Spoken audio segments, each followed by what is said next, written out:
Hello from Thailand, everybody. Happy December, happy holidays. It's almost the new year, and I'm excited to do another Q&A. These are the questions that you've asked on my last community post, as well as some comments from other videos. I'm gonna go through and answer your questions now. But first, if you haven't yet, make sure you check out the last video, the Happy Holidays Shurmongu Challenge, the Swedish disgusting fish, because that was fun to make.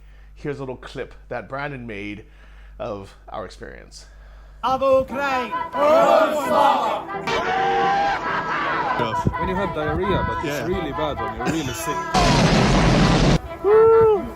If you do not drink this juice, may your channel be demonetized. Fuck you, Brandon. Fuck you, Santa! Liquid shit. Liquid shit! Brown shit. Say both of them. You sure? Yeah.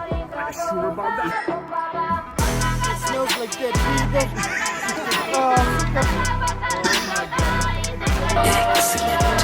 No way. Arthur? No. You've got half of Ukraine English-speaking YouTube here today, and we just want to say thank you everyone for your support, and I hope you'll enjoy the full video released on our Christmas specials.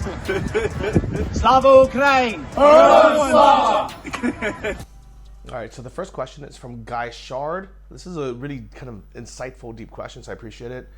What or who do you think made you the person you are now? This desire for traveling, desire for helping people, this desire of being part of something greater. Thank you, Johnny. I did not have this in me. This wasn't intentional. It's not even something I really think about. Travel was a necessity. I was unhappy in my normal life in the US. I've talked about this in other videos, but growing up, I just had a bad experience. You know, I know a lot of people have positive experiences growing up in the US. I personally just had a bad experience. And when I started traveling pretty late in life, I think I was 27 already. I went to Thailand in 2008. I just finally felt free. I felt like I can live a life that I never dreamed of. I worked in scuba diving for 5 years and then Muay Thai as a professional fighter or semi-professional fighter for a few years, and tried my hand at that. And honestly, that was me being very selfish, going after my dreams, even though my parents were really against it and everyone, society was against it. And it wasn't until I moved to Ukraine and I met all the great people, and then I saw them suffer through Russia's invasion, did I think, man, I'm in a very unique position where I can actually help them, not only, showing my own support and making them feel that they're not alone, and reminding the world that they're not alone, but also I can help collect donations and help people who I've personally met and are connected to, and I know that they actually are good people and need help. I was able to help, fundraise for, orphanages, and then for, air defense, for drones, for vehicles, for not only military, but a lot of humanitarian and medical aid. And I honestly didn't want to be in that position. Like, it would have been much easier if I just left Ukraine and just didn't worry about them. But I had this kinship, even though I had only been living there officially 1 year before. I had visited many times, and I just felt like I was in this position where if I can do something, why not? So it just happened. It wasn't on purpose. All right, so up next is probably the most common question I get is there anything I miss about the USA or life in the US?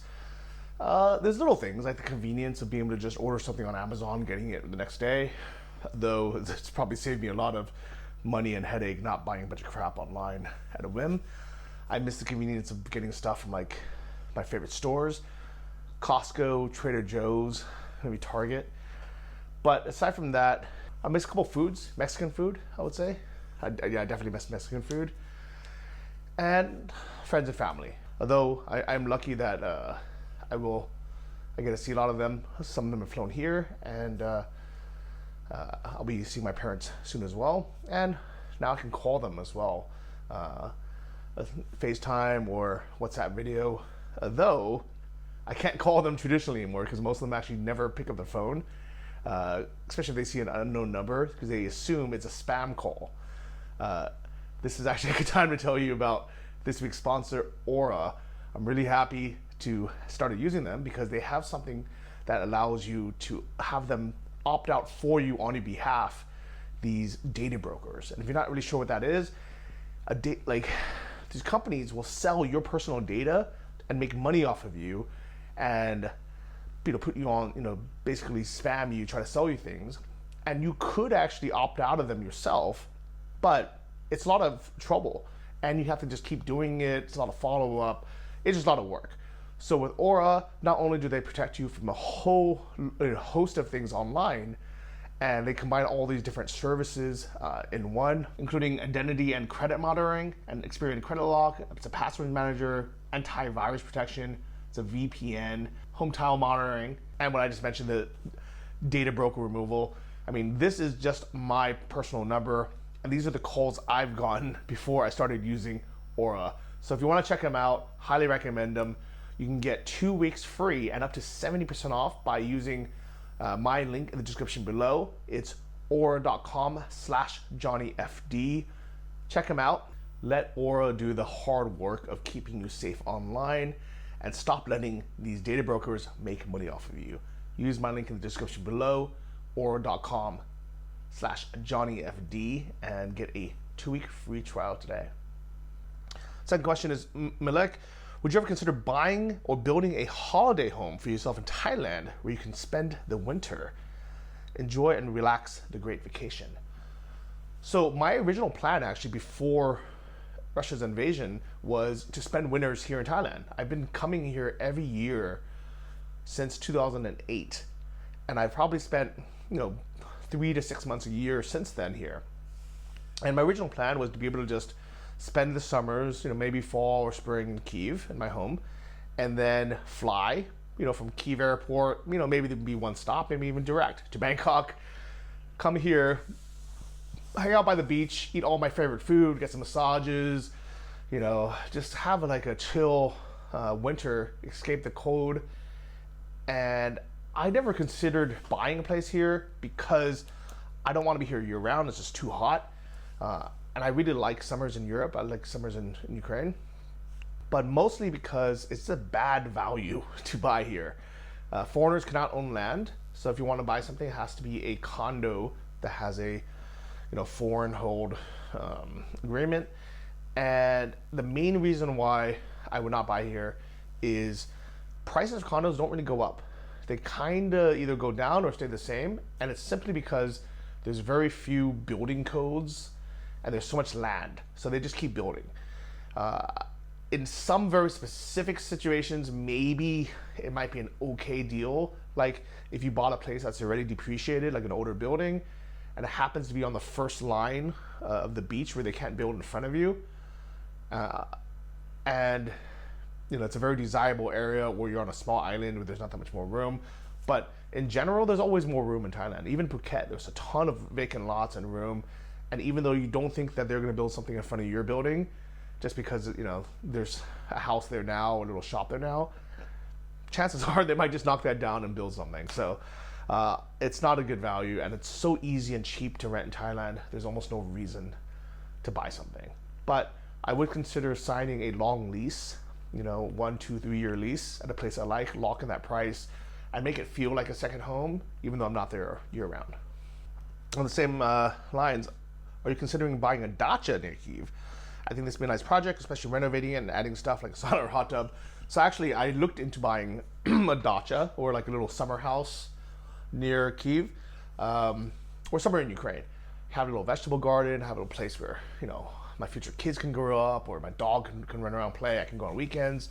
That was actually the plan, and I don't want to buy something during the war. I feel kind of, not that I feel weird about it, because these places have been for sale since before the war, but I'm sure I'll get a million comments saying, oh, you bought the poor old, a house from some, poor refugee, you're a carpetbagger, when in fact that place probably hasn't been lived in 10 years anyways. But yeah, right now I don't want to invest more money into Ukraine. I already am very invested there. But I think maybe as a celebration, when the war ends, to kind of celebrate, but like, I'm gonna buy a place and have it be like a future home. I don't know where it's gonna be. Ideally, it would be like within 1 or 2 hours of Kyiv, but I also kind of like, Western Ukraine near the Carpathian Mountains. Who knows? But it would be a cool idea, so keep an eye out for that. Pony Barefoot asks, "Hi Johnny, what are your top 3 favorite childhood memories?"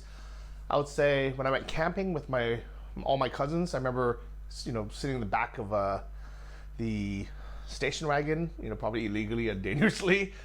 But I was with my cousins. We went camping, so the whole family was there. That was really nice. And I can't really think of that many more, to be honest.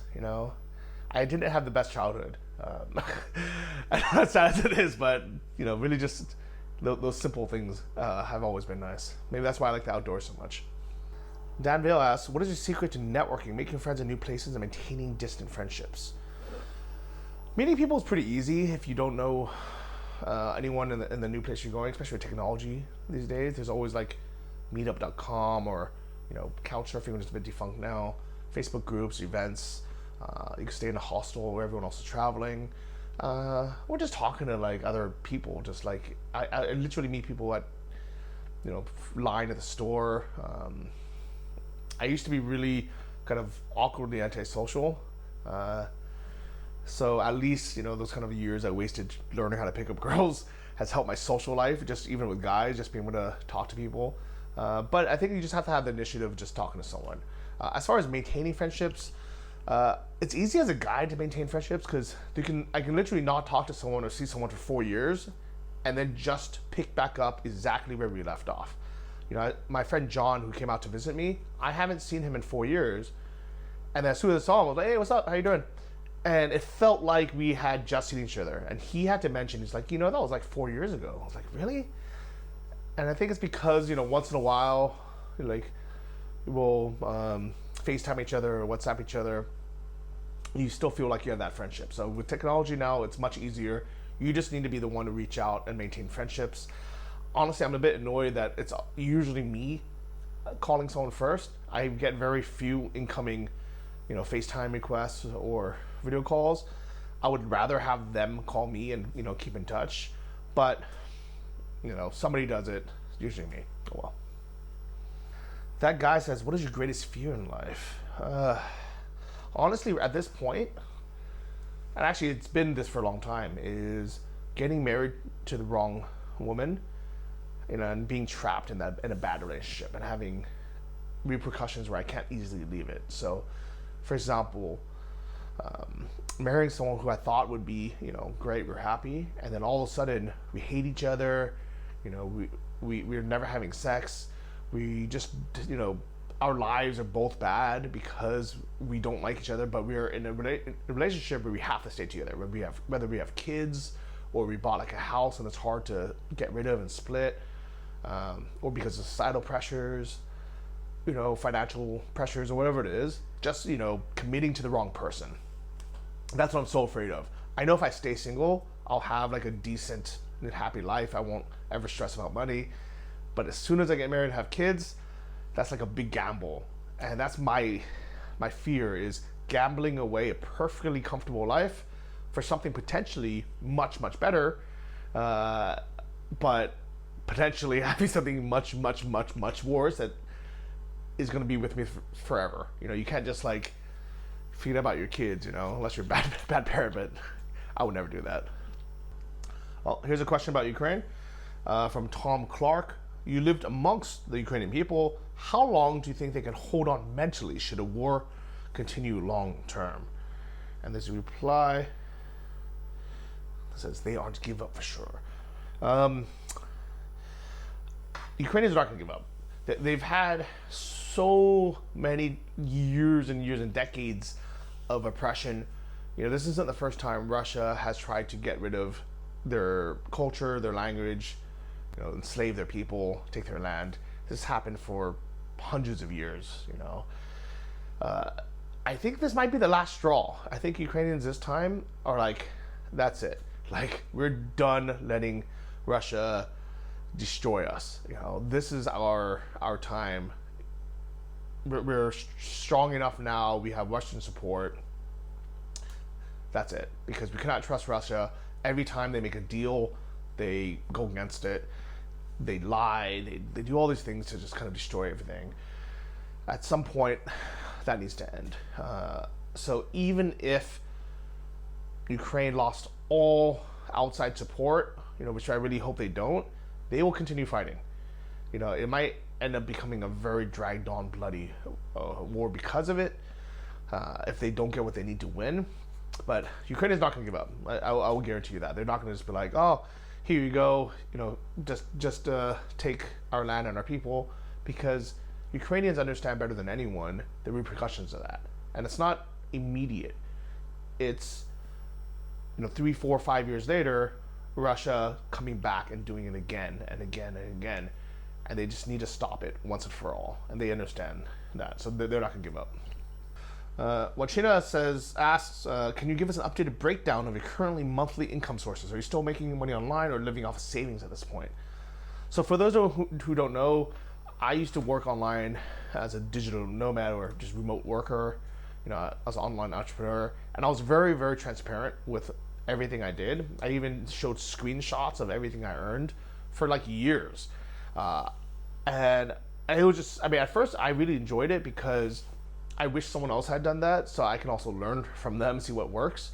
But by me being transparent, it allowed other people to feel transparent with me. And usually they wouldn't share it to anyone else, but they would message me privately, be like, hey, I'm also doing Amazon. Here's how much I made last month. Here's some tips, or let's get together and exchange some ideas or whatever it is. So I used to have, I think, 11, 12, or even 13 different random streams of income, because I was so ADD where I wanted to try everything. Every time I heard about some new thing, whether it's like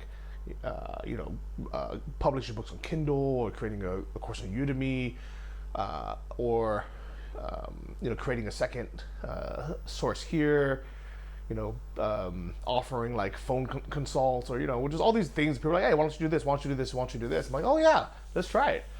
I ended up with so many little random businesses, and when I was actively juggling all 11 or 13 or whatever it was, I'll have a link to that video below. I was making a significant amount of money from all of them, at least a few $100s each. Some of them were a few thousand, but all added up.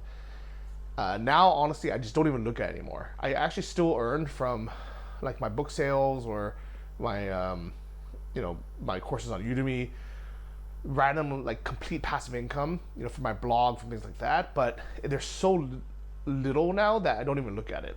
So most of my money is from investments and from YouTube.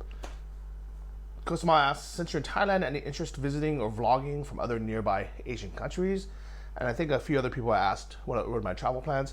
Yeah, I'm going to be checking out at least 2 other countries during this trip here in Asia, maybe 3. So keep in touch for that. Subscribe if you want to watch more kind of Asia content. JP says, I understand that war sirens cause stress and comfort eating, but when are you going to focus put back on your weight, health, and body? It will give you better quality of life. I've watched you decline. Hope you take this seriously. And a few other people kind of mentioned the same. Trust me, man. I've been trying to lose weight, get in shape, and to get my health back on track for a long time. I've always cared about my health. Ever since the war started, I've been like comfort eating. But second, I haven't had like a normal gym routine. And the third, I've just been stressed. Like my body's just stressed. Like I think I have a lot of inflammation just in general, and my body just like puts on weight. And I've been eating a lot of bread and carbs, and just not sleeping well. I think that's messed me up. I've actually been sleeping more hours, but I've had worse quality sleep, and I don't even hear the air alarms, and I consciously ignore them. You never see me flinch or like stress about it, but I realized after I got here that subconsciously I was stressing out about it, because I was in Thailand where there's no air alarms or kamikaze drones from Iran or Russian ballistic missiles, but I heard some sound and I was like this, or I'd wake up or something and I was like, oh man, I am in a totally different country and I still physically react to a sound of a kamikaze drone or the sound of an air alarm. Hopefully that I'm here, I'm going to be much healthier. I'm swimming every day. I'm like getting massages. I'm eating less. I'm trying, I'm not eating any bread. But I do like Thai food, so we'll see, guys. But I do plan on losing weight. That is, I know how much of a priority that is. Closed Chain asks, what is your favorite airport? It's definitely not the Turkish airport, though honestly it's not the worst one. There's much worse airports, Saudi Arabia, for example. Some like JFK is terrible, but only because that one's just really, really busy and old. My favorite airports: Singapore, the one in Seoul, in Incheon, Korea. Qatar is actually not bad. Qatar is much better than Turkey. This doesn't really count because they're small, but like Koh Samui is an amazing airport. BKK is pretty good. Yeah, I would say the only airports I can think of off the top of my head I've had bad experiences: Saudi Arabia, Istanbul, India. What else? I try to block these out, to be honest, in my mind, where I'm like, I'm not gonna fly through there. All right, so this next one might be a little bit of a troll, but at the same time, I think it's important to answer. So, Poker Pro asks, do you think Zelensky is selfish for not accepting defeat and having peace talks with Russia? How many more Ukrainians have to be led to pasture before he concedes to Putin? I'm curious what some of the replies are. People calling him a bot. I'm not a bot. I'm a concerned observer, frustrated with the total disregard for life that Zelensky has for his people. He's leading people off a cliff. Well, first off, if this person actually cared about human lives, he would be condoning Russia's invasion of Ukraine. He would spend 10 times more effort writing on Russian posts and Russian YouTuber comments saying, "Hey, Putin, stop your invasion," and then all the lives will magically stop being lost. Stop sending meat wave assaults of Russians into Ukraine. Stop bombing Ukraine. So whenever people write this, supposedly caring about Ukrainians, they never care about Ukrainians. They care about Russia winning or something else. But to answer the question, Zelensky does what the people want. So if the majority of Ukrainians said, "Hey, we are okay with Russia winning, please let's have a ceasefire, or let's concede," he would do it. Like it's not up to him to say, "Oh, let's continue." This is what people want. I have spoken to enough Ukrainians, living there, to know that the vast majority, whether it's 80-90%, they want to win. They know they have to win. Nobody likes seeing their brothers or cousins go into war, whether it's voluntarily or through conscription.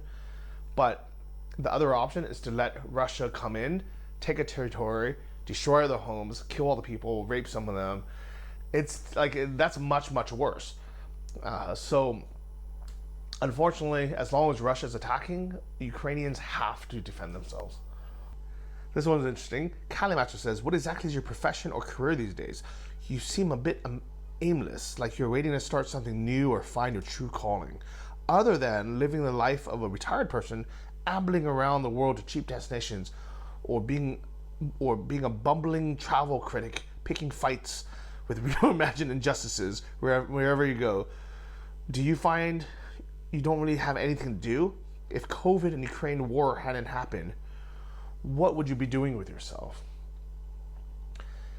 I would be living a very normal life, probably in Ukraine, probably starting a family, having kids, and still coming to Thailand for winters with the family. My career, I don't think a lot of people don't realize this, but YouTube is technically my career, especially when I'm making videos every other day. It takes a lot of work. So this is my basically my full-time job. And I do earn money from this. I don't know if you guys realize we had a sponsor, we have ads. It is a full-time job. It doesn't make that much money. You know, it probably makes on average between $1,500 to $2,000 a month, which is enough to live in places like this, but it's not enough to, you know, live in expensive places like in the Switzerland or in the US, you know. But I'm actually happy in these cheap countries. I like these places. I've always loved Thailand. Even when I was making a lot of money, even when I was making over 100 grand a year, I was still 100% happy living here. I never had a desire to live in Hong Kong. I never had a desire to live in, you know, Dubai or any of these expensive places. Brandon Mitchell asks, do you want to come and do a little road trip in Sweden with me before you go back to Ukraine? That would make good content. It would be fun. I would definitely consider coming to visit you at the end of my trip. I think Brandon has to be there for a certain amount of months for his residency, so it would be fun. We can go to IKEA. We can try to pronounce some names there. So Mario asks, you should sell your, demands. You should sell your apartment in Ukraine and move to Thailand. It's much warmer, safer, much cheaper, and more tasty food. John Adams says, time to sell that place in Ukraine.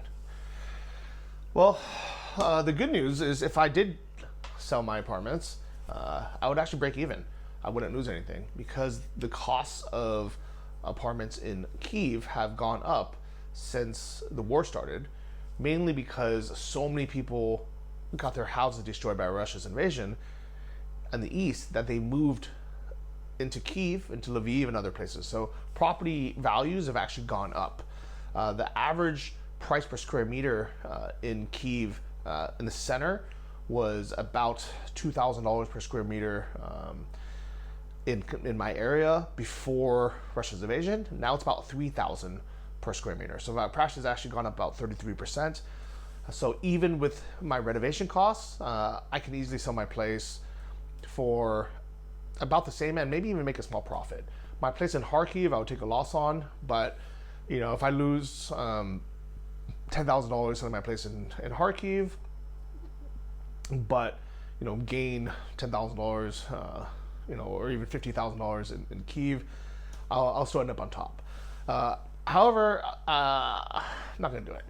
I love my place in Kyiv.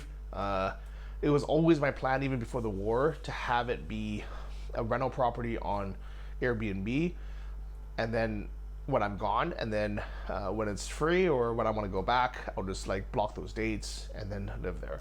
Unfortunately, Airbnb won't allow new listings in Ukraine during the war, so I have to put it for kind of long-term rent through someone. And actually, a lot of people asked, how in the world did I get $1,600 a month for an apartment in Kyiv during a war? So here's what a lot of people don't realize is housing in Ukraine in the city center has always been expensive.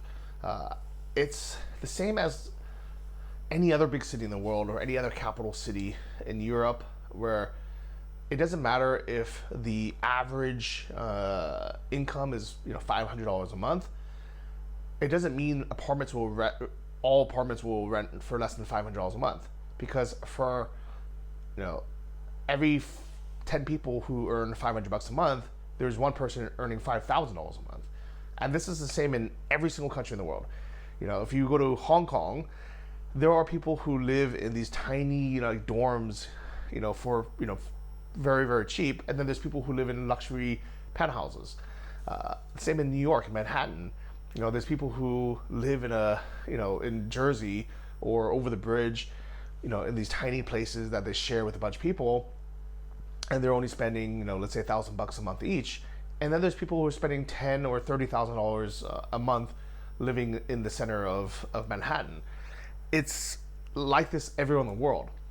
My area is the most expensive area in Kyiv, which is the most expensive area of the city in Ukraine. I'm literally across the street from Chanel and from Tiffany, right? So it's just an expensive area.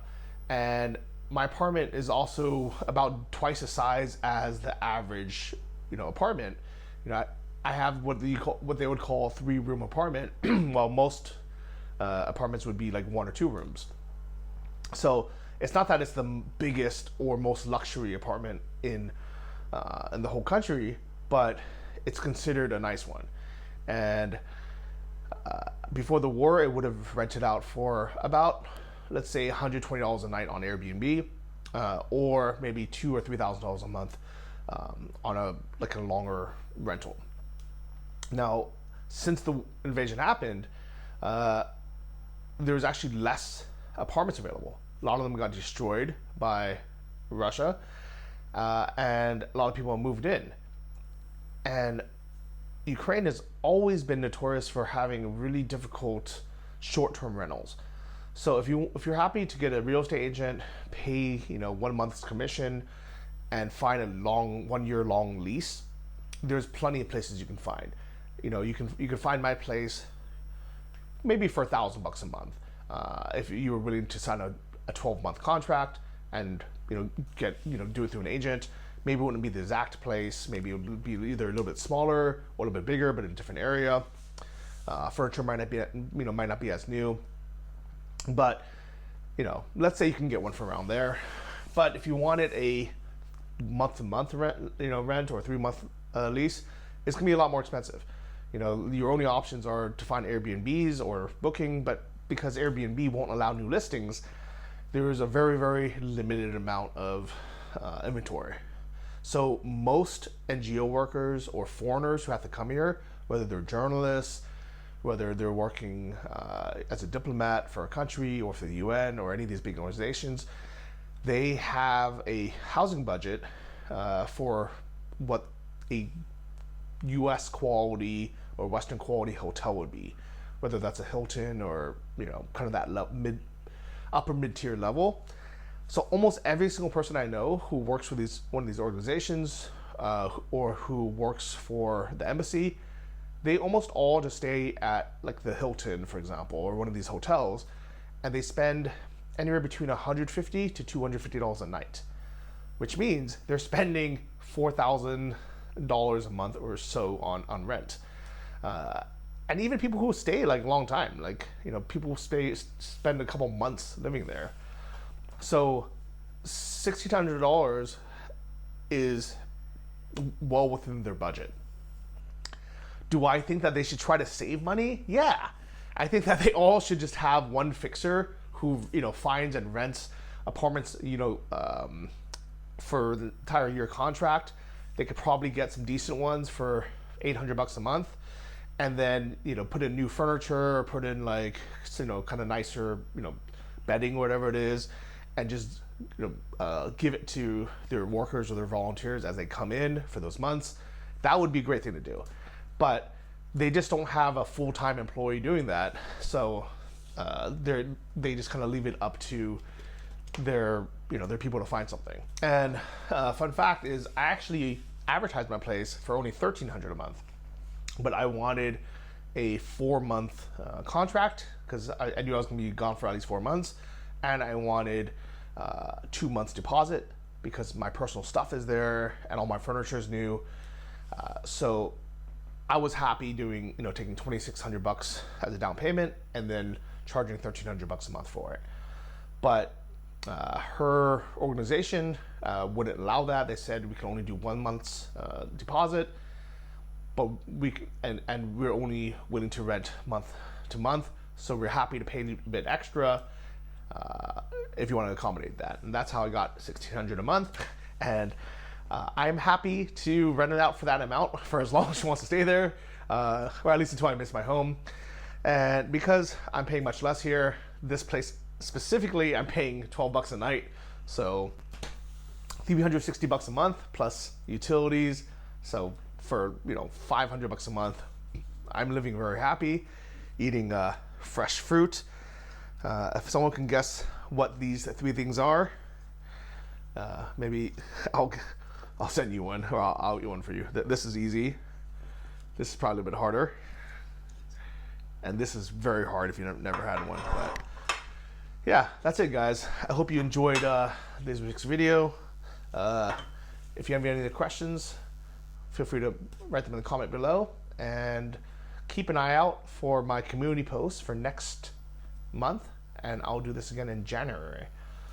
Until then, please don't forget about Ukraine. If you want daily updates or every other day updates, Jake Bro has a great channel on it. And that is it, guys. I am going to get some well-needed R&R. I feel like I'm already less stressed. I admit I was super high-strung during that travel. In retrospect, I should have just said, screw it. Screw the principles. Screw, doing everything was right. I should have said, you know what? I'm just going to take a taxi from everywhere, even if I'm overpaying. If someone tells me, hey, we've blocked off this entrance for our 15 oligarchs, so everyone else has to walk 2 miles around the block, I should be like, okay, whatever, I'll just pay for a taxi. Let's not stress about this.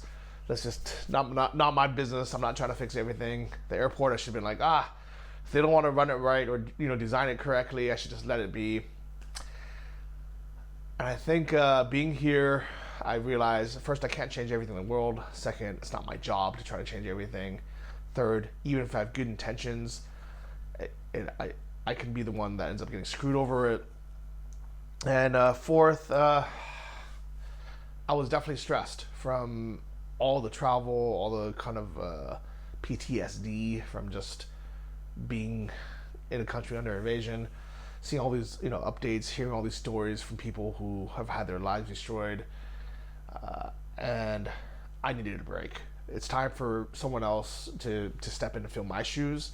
I know plenty of you are donating to these great causes. Resolve for Ukraine is one of them that I'm doing a fundraiser for. We've already collected over $40,000. So thank you so much for anyone who's donated through this charity. But also donate to NAFO. I'm still a monthly recurring donor, so you'll see my name on each of their trucks every single month. I'm always trying to shout out and help out other people who are doing these campaigns, whether it's Arthur Ray or Mikado Media. So I'm going to still do my part from here. I'm not going to forget about Ukraine. I brought a flag with me. But I need a break. It's my turn to chill out. I know there's plenty of people who work even harder than me, who have sacrificed even more, who have done even more for Ukraine. But I will guarantee you, there's plenty of people who have done way, way, way, way less. So if you're one of the people in the comments saying, Johnny, your break is over, you need to go to the front lines right now, you need to go to why aren't you in the trenches? I'm gonna shoot that question right back to you. Why aren't you on the front lines of Ukraine volunteering? And if you are, I guarantee you're not leaving these troll messages on my YouTube because you have better things to do. I've never had a single Ukrainian say to me, Johnny, why aren't you doing more? It's always been, thank you for what you're doing. We know you don't have to. Even though I'm a resident there and own property there, Ukrainian people, none of them have ever been like, oh, well, you're obligated now to go to the front or do more. They all realize that what I'm doing here, creating exposure, raising money, is a lot more valuable than whatever I can do personally and as one person on the front. So thank you so much to everybody who is on the front, because we need people to defend the country, defend democracy, fight off the Russian invasion.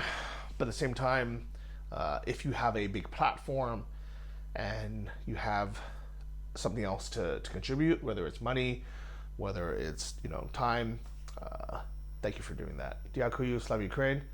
See you guys in the next one. See you next month. Take care.